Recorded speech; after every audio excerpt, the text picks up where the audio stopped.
ព្រះសទ្ធំជាស្គរជ័យ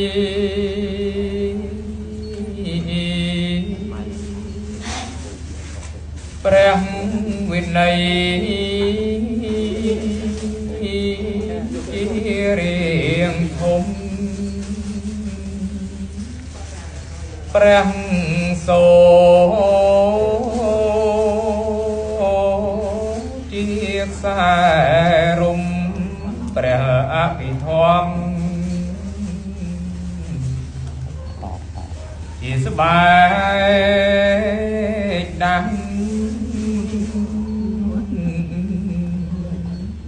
អរិយសច្ចជាអនលោ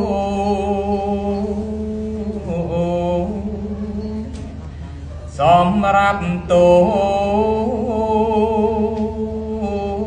អើយឬច្បាំងសត្វលោក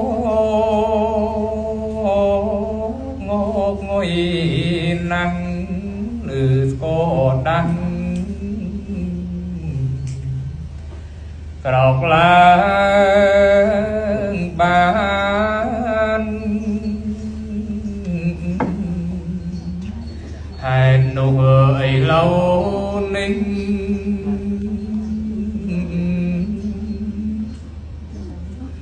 យើងខ្ញុំនេះ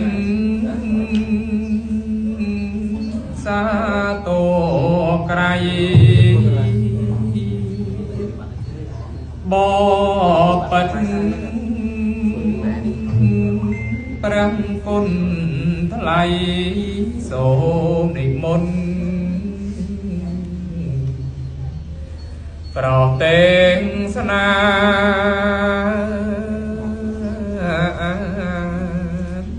អនុគ្រោះពុទ្ធបរិស័ទ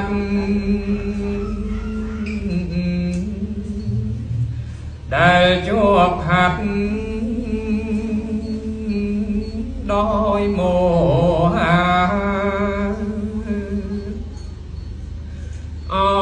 យកើតមានបញ្ញា